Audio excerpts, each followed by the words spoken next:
is only a transition to a different sphere of consciousness. Carol Ann is not like those she's with. She is a living presence in their spiritual earthbound plane.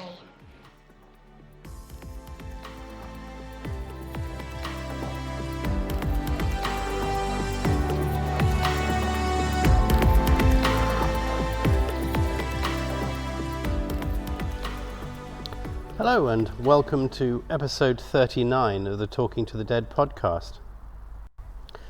As promised, I'm back again after my holiday. I'm still on holiday, but I'm back in Cologne.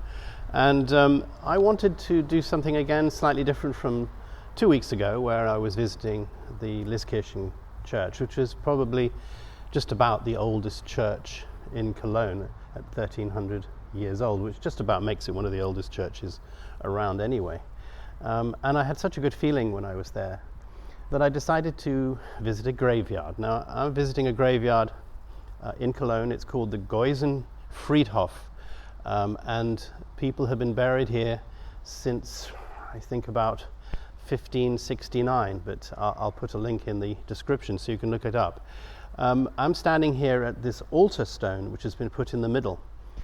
It was put there, I think, quite recently, probably about the 80s.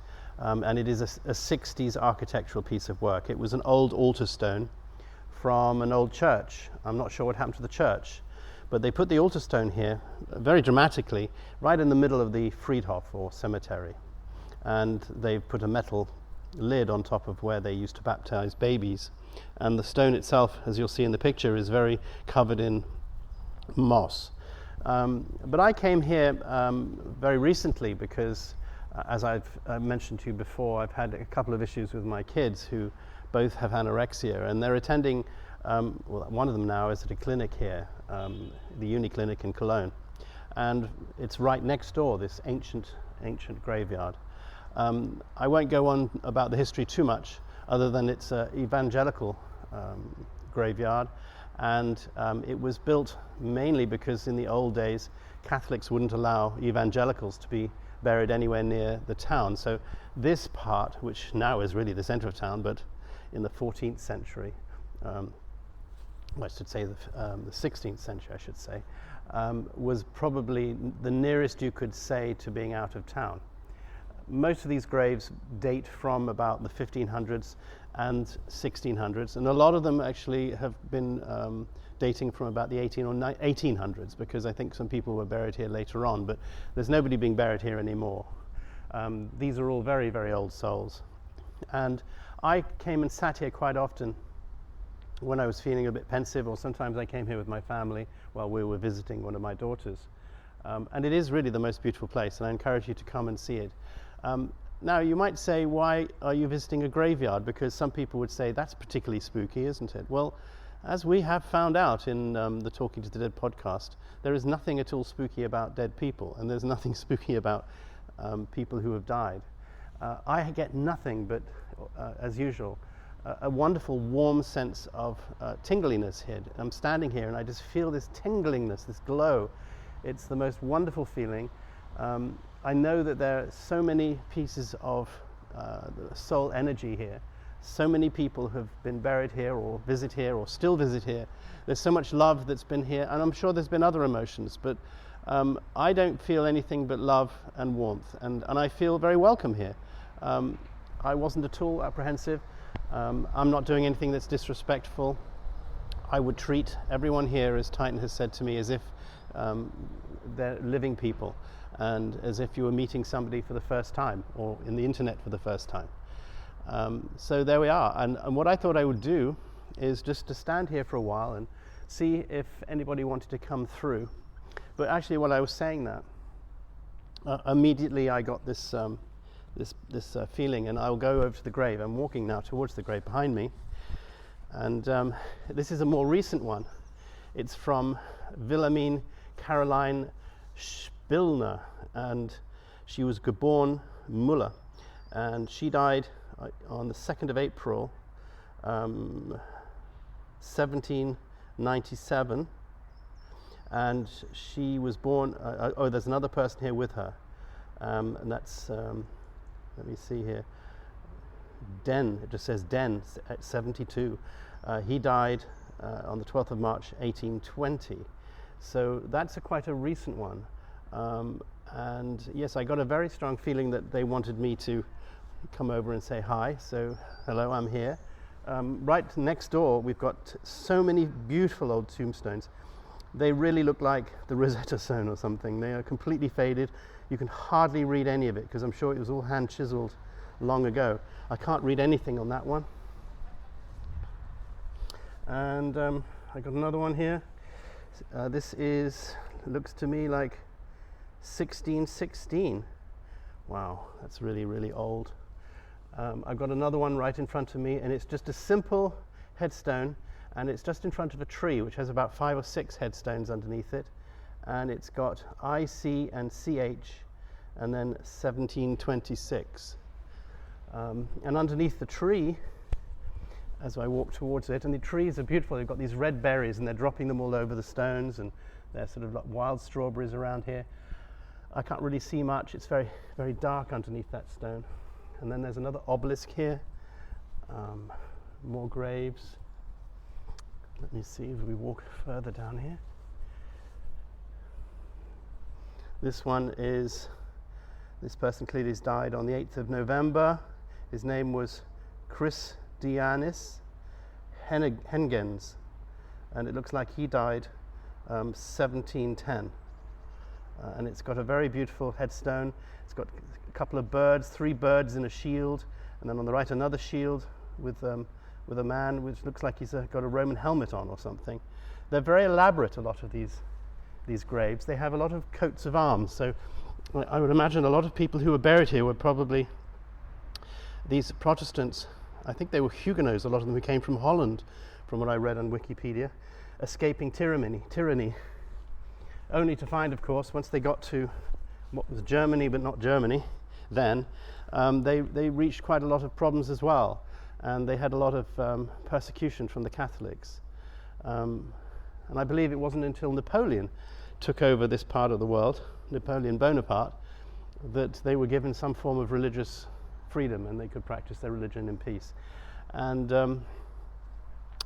there we go. So I will just quickly go off for a few seconds and I'll get myself in the right frame of mind, and when I'm back, hopefully I can start talking to some people.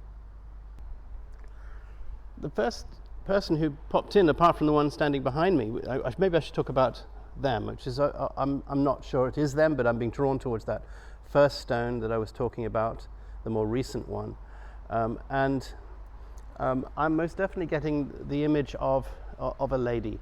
And I was thinking in my mind's eye, what are these people wearing? Are they going to be coming like they did perhaps in the Liskirchen in period costumes? But I'm not getting that at all. In fact, I'm not really sensing the outline of shapes or people or anything, just the energy. But I get a female energy here. And she's very insistent on telling me how, I put fly in my mouth, how she used to do a lot of cooking and carrying water, and how she was a very good wife, and she was very, very loyal to her husband. Her husband, he apparently was quite a wealthy merchant. She's telling me that he did a lot of trade. A lot of his trade came into Cologne on ships from the Nile, and she says Nile from the Rhine, and she wants me to actually say that an awful lot of people who are buried here have also been merchants, because it's quite a well-to-do area, she tells me, and a lot of them brought in their trade on the Rhine, and have been buried here. And she's directed me to look at another grave just to the left of me here. I'm standing west. And it's an obelisk. It's not quite pyramid shaped, but an obelisk, and it's got a huge anchor on it, and it looks like a snake on the side from what I can see here.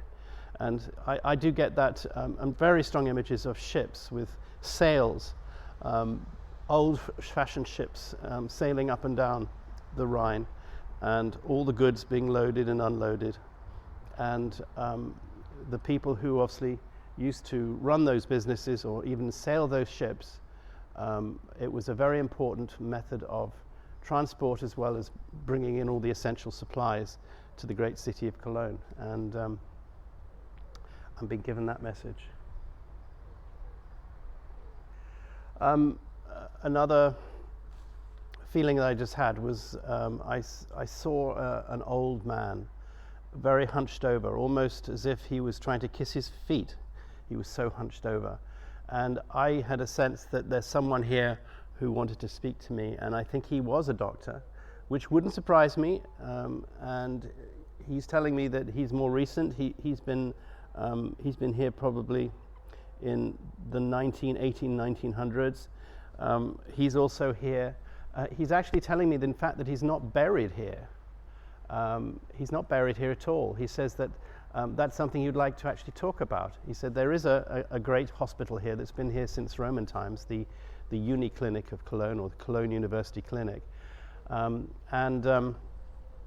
He said that this place has attracted a lot of people over the years, and he said that he was a doctor here, and he comes to visit even though he died well over 100 years ago, and he loves to come and visit this cemetery. And he says there is that in the nature of people who have passed on, that they leave a piece of their energy behind if they wish to, for a period of time, maybe a month, or maybe a year, or maybe a lifetime, maybe 100 years. It depends on how they feel that energy is going to be appreciated by the people who are left behind or wanted. But equally, it's only a tiny portion of their soul energy. It's negligible in terms of the sheer scale of energy that can be spread. He's actually telling me that think of it in terms of atoms, and how many atoms would be in a glass of water. He said that's what we're talking about. We're talking a couple of atoms out of the trillions and trillions and trillions and trillions of atoms that exist in somebody's soul. And that will be left, but that's a very identifiable piece. It's got a fingerprint on it. He's saying he says from a medical point of view, as we are now, you could say it's the DNA that makes that person unique and recognizable. And you leave that behind. And he's saying also like a bit like a dog, when a dog goes around and marks its territory, he says. And he says he comes here, and he's left a little bit of his energy here, which is fine. And he says sometimes he comes to visit, sometimes he doesn't, but the energy can transport itself at that speed of thought, he's saying, because of that marker that he's left behind. And he said we all leave those markers in places that we like to be, in places where things have happened, good and bad, where emotions have been very strong, where feelings have been very important. And this was a very important place to him. He said he would come out here quite often. Particularly, he said he would do very dangerous operations on people. He said that's why I saw this man. He said that he was an orthopedic surgeon, and he used to do spinal operations. He said that he would come out after a very, very tough day, having to perform surgery. He said in conditions that by today's standard, he said your standards today would be extremely primitive and extremely dangerous, but they used to do what they could do. They would try to help people who had bent spines, and he would love to sit here on a bench and just reflect and wind down at the end of the day. And that's very nice to hear. That's a lovely story. He was just saying, I paused briefly, but he was there. He actually said to me that he knows that I've got a bit of a problem in my neck at the moment, which is true. I don't know what it is. I cycle a lot, and I think my handlebars were too low. I've raised them now, but I noticed I was getting a real pain in my left neck, and he was massaging me. He just came up behind me, and he was massaging me. I could feel it, and he was saying, look, I'll sort out your neck for you, which is really nice. I'm not sure it is any better, but I've got this tingling all over anyway, so I feel this tremendous energy that's being given to me, and I hope it's healing energy, but it was a very nice thought. The whole floor of this graveyard is covered in ivy. It's like a carpet of ivy, and there are paths. There's like a great big circular path that goes around it that I can see, and then a couple of cross paths, and it's a beautiful site covered in ivy. And I have this tremendous message here that a lot of this is no accident. And I'm getting messages now from people who have worked in this graveyard, who also want me to mention them. And they're saying, look, please, when you see a graveyard, which is hundreds of years old, remember that it's no accident. It's many years in making. And a lot of people have been involved in the planting and the care and the love of this graveyard. And he said, and I'm feeling that. These people are giving me this sense of, remember where you are, and remember all the people who have spent many of their lives, many years of their lives, not only making these graves, the stonemasons, I feel they're around as well. I feel that sense of creation and art, and the hammering of the chisels. I feel the gardeners. I can see the digging of the holes. I can see the planting of the trees. I can see the creation of the fences. I'm getting that sense of the whole creation of this graveyard, spanning many hundreds of years. And again, this must have been such a special project to people. And that message again I'm getting is, when you do something that is so special to you, when you create something, when you do something, whatever it might be, you will leave one of those sort of atoms of, or maybe more of those atoms of your consciousness there forever.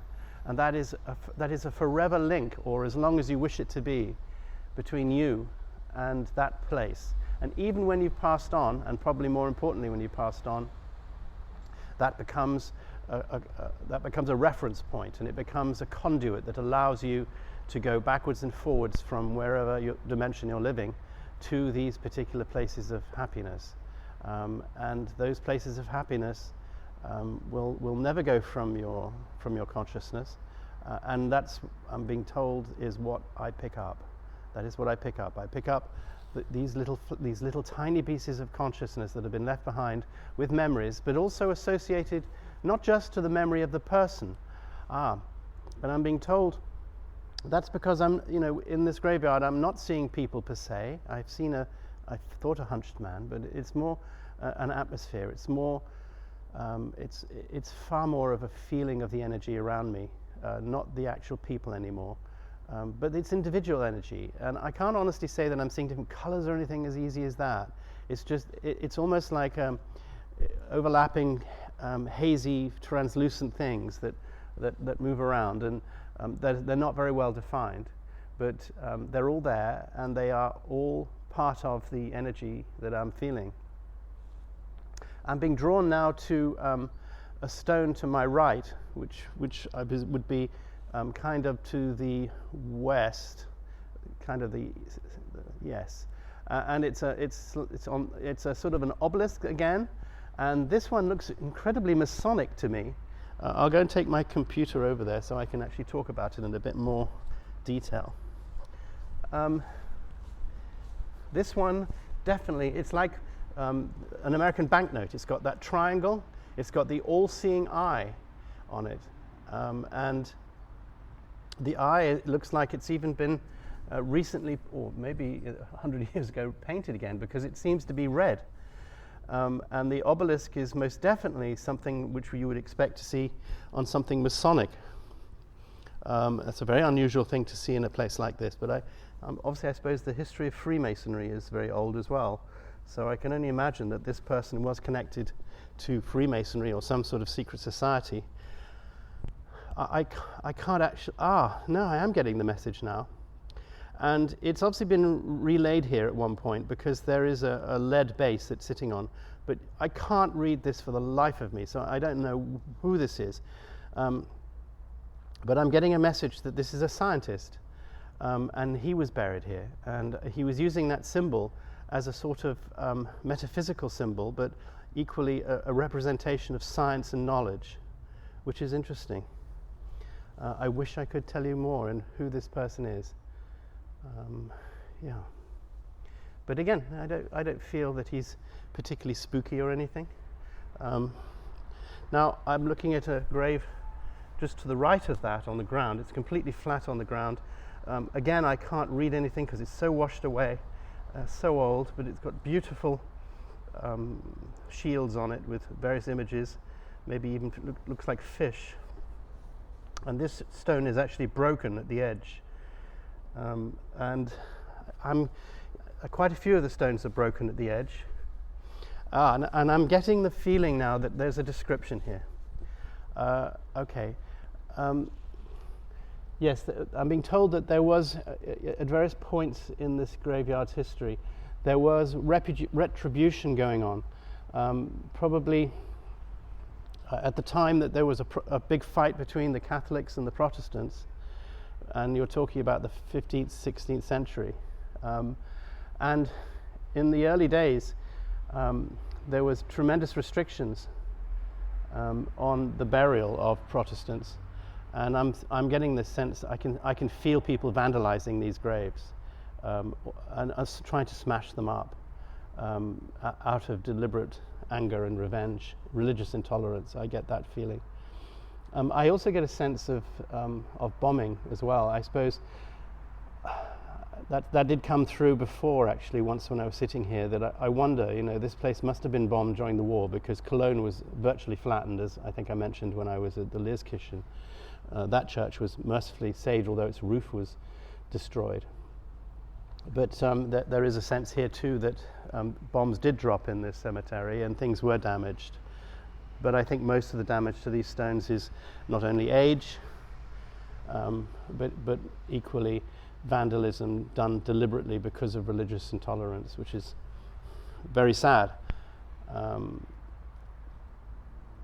In fact, now there is a Catholic priest who is coming through, and he's coming through, and he says he is a Catholic, and he wants to come through to me with a Protestant priest.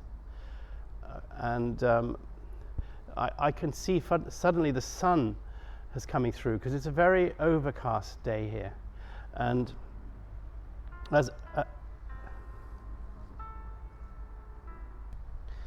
the sun is breaking through the trees. It's been a weird sort of July day. I mean, it's July the 24th, and we haven't had what I would consider to be an amazing summer here in Germany.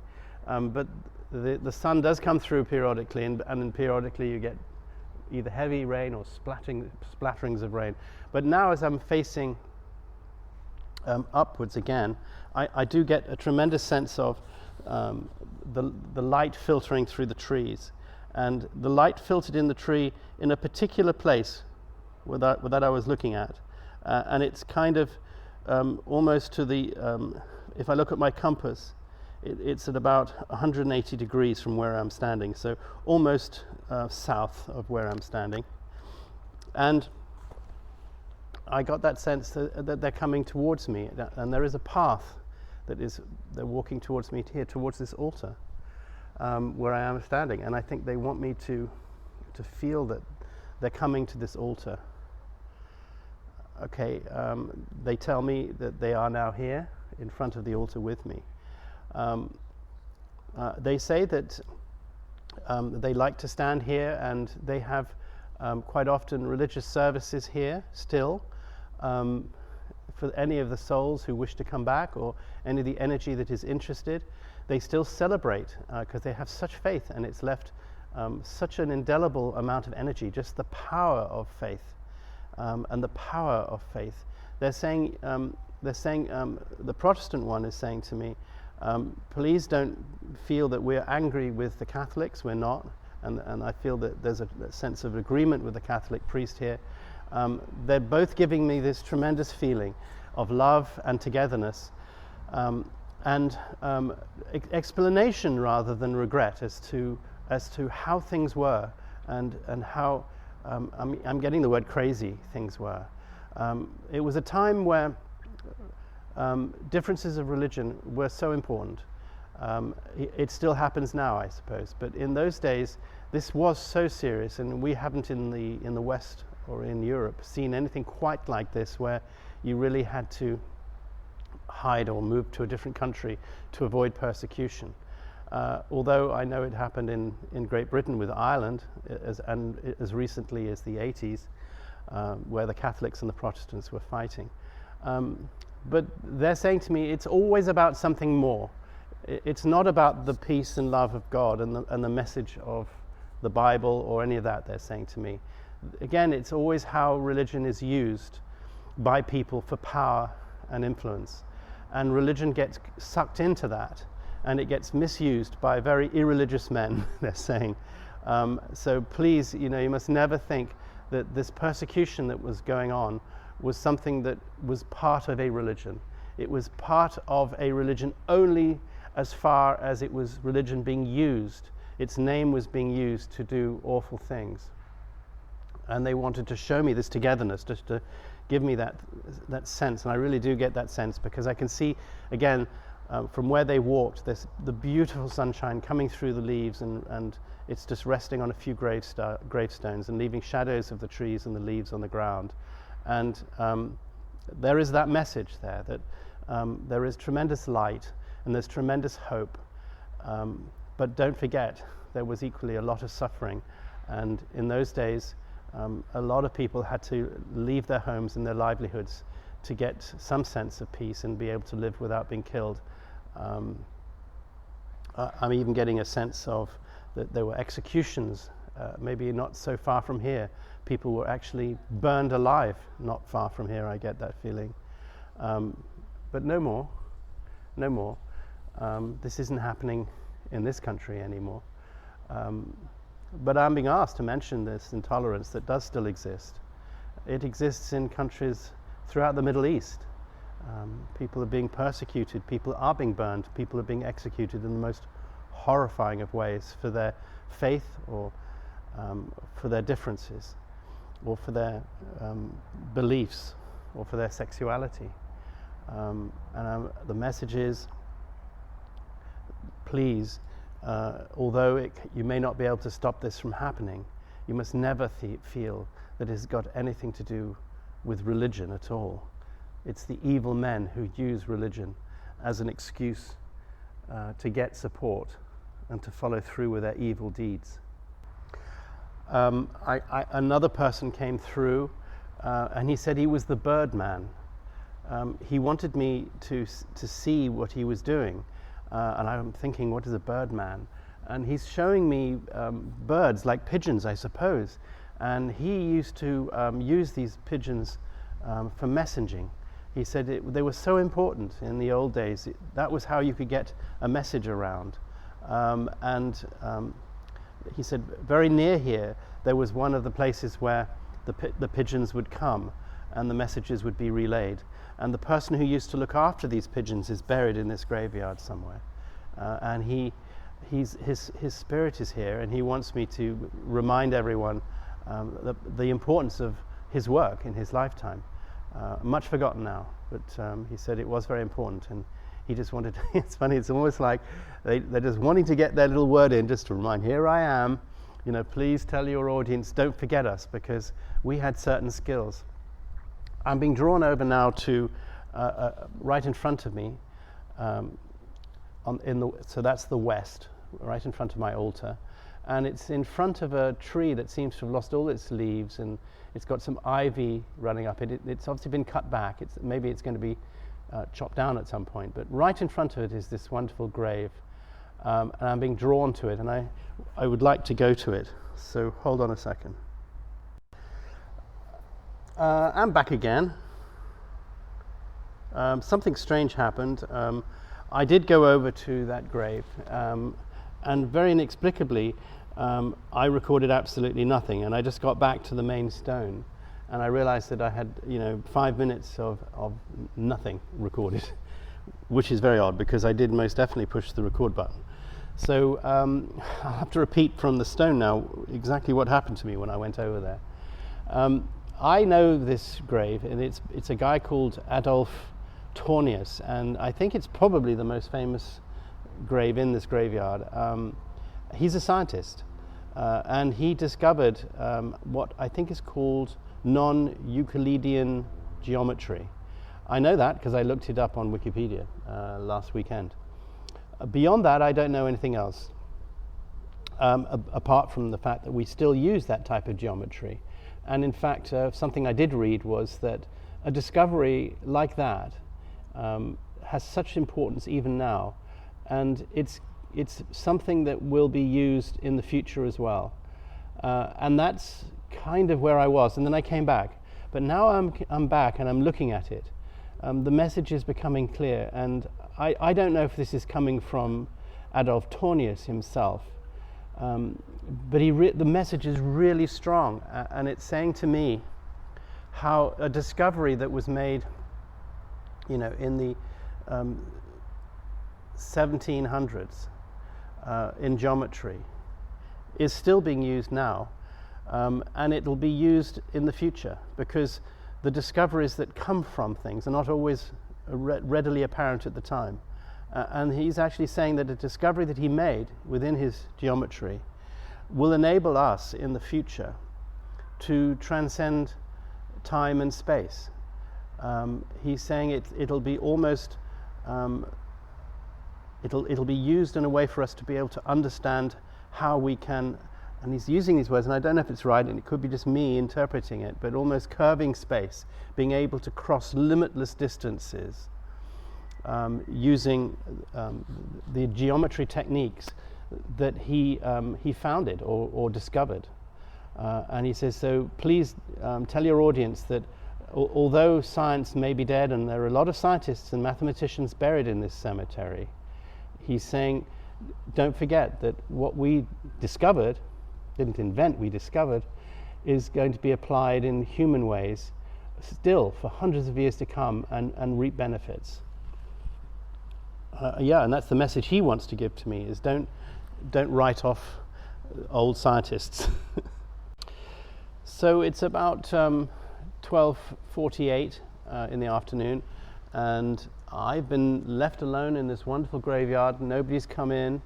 A few people are walking on the peripheral, going to and from the hospital and the various teaching hospitals and clinics that make this whole area. I think they call it almost like the hospital quarter, because everything medicinal happens around this particular area of Cologne. And I get this tremendous feeling of nature, and I'm being communicated by, and I don't know how to explain it, but it's a nature spirit. And that's something that I've never really had before. And it's making itself known through the weather and through the wind. And it was something I felt a bit last week when I was in Suffolk, and I could record the sound of the wind. But here I'm hearing messages through the wind. I'm feeling something through the slight breeze and the wetness that's coming through from it nearly raining here. And I can feel it coming through me, and I can feel it going down to my feet. And as I'm walking on the ivy on the ground, and it's churning up the ground a little bit, I'm feeling the ground sending energy back up to me as well. It's almost, I get that impression of lightning rods. We normally see lightning coming down through our bodies and hitting the ground, but I'm also getting that sense that energy is constantly coming into our bodies through the ground and upwards as well. And how natural energy, nature energy, is something that is so important to us as humans. I've really never thought about that before. And there is so much energy that's been left behind by spirits and by the power of nature, that our body is a receiver for this. And there is so much goodness and so much healing that can take place if you take yourself into nature, or you take yourself into a graveyard, and you feel all that energy, all that love that's coming through. And I'm getting that feeling, well, why don't people do this? Why aren't we having more? Why aren't people coming to graveyards more and more? Why am I the only person standing here? Because they are such repositories of love and energy and positivity that can make you feel better, and that can help heal you. And there's so many souls here with so much experience, and this is the message, I think. It's like, they may have passed hundreds of years ago, but they're still here, and they're here to help us, because in their time, it's not time. They could spend hours with us, but that's nothing compared to the limitless amount of time in the world that they have, or in existence that they have. And if we would take some time to spend in nature, or to sit in a graveyard, or to sit in a place where there is such a lot of learning and such a lot of goodness and such a lot of history, we would reap tremendous benefits. So the message is to you to my listeners here, listen to this podcast, but go out after this podcast. Please find yourself the nearest church with a graveyard and go and sit in it for an hour and feel what I'm feeling. Feel all that energy that's coming through the ground, that's coming from the trees, that's coming from the sky, and feel that healing energy, that peace. It's what the man said to me, that the surgeon, that's why he came here, was because he got so much energy back and so much peace after his traumatic operations by sitting in the graveyard. It's like a recharging zone. It's a Tesla battery recharging zone for the new age. I just got quite an interesting thought, and you remember that obelisk which is just on my right here, it looks just like that Masonic thing. I just got a very strong impression actually that that is actually being used maybe now still by people for various celebrations. I don't know whether these are black magic or whether they're white magic or whatever, but I have a sense too that the reason that eye has been painted red in the center is because somebody is actually using that stone, and it is obviously very important to people still. But I get the sense that I'm not the only person obviously who comes to the cemetery and feels that energy. And the message that is coming from that stone now is the sense of how stone edifices like that can channel energy as well. I'm getting this feeling that as much as I might channel people, energy can be channeled through obelisks like that. And they can attract, like antennae, huge amounts of energy. I'm thinking of Ghostbusters now, because I think that was like in the film. And I have heard people talk about the pyramids in Egypt as being almost some sort of antennae receiving huge amounts of energy, which is why the Egyptian pharaohs used to like being buried in there. But I do get that feeling there, and it's the message that's been given to me, is that it is attracting amount of energy. And that's another reason I think probably coming to cemeteries can be so important. It's not spooky, ladies and gentlemen. It really isn't. It's the most beautiful, beautiful thing. And just to walk amongst the graves and to feel the energy is something I just heartily recommend. We're nearly at the end, but I just wanted to mention another thought that there are a number of babies that were buried here. And I have a sense here that there was a number of people who were killed because of disease. Now, my history isn't brilliant, but I'm sure I know English history, and I know there was the Black Death, and there were tremendous plagues that took place in those ancient years. And I'm getting a sense here that a number of babies and children are buried here. And many of them are buried unmarked. In fact, near where I'm standing, I get a feeling that there are a lot of children that have been buried here, and they have no stones. I'm getting that a really strong feeling again, and it comes from that Thomas Hardy novel, Tess of the D'Urbervilles, and the sad, sad story in the 18th century that you weren't allowed to be buried in a church graveyard unless you'd been baptized. But I'm getting the sense here that there are a number of souls here who were buried unmarked and unknown, because they weren't officially allowed to be buried, but their relatives wanted them to be buried here because they believed in it, and they're also wanting themselves to be known. I feel like saying I love you, and thank you for telling me that. I hope it's not a continued problem, but it's obviously a feature of religious intolerance, and they had to survive that during their life, and then in their death they couldn't even get a good burial. But I think we're very lucky that we have somehow moved on from those days. So there we are. I've done 40 minutes here, which I think is enough. It's been the most amazing feeling. I've loved being in this graveyard. I'm not sure if I'm going to go to another graveyard in the immediate future, but certainly most definitely I know where I'm going next week. It's It's been something that I think would be so powerful, and it has so many things going on. And I'm not going to tell you where it is yet. It is a religious building in Cologne. It's got Roman roots all the way up to the present day. So I think that's going to be quite incredible.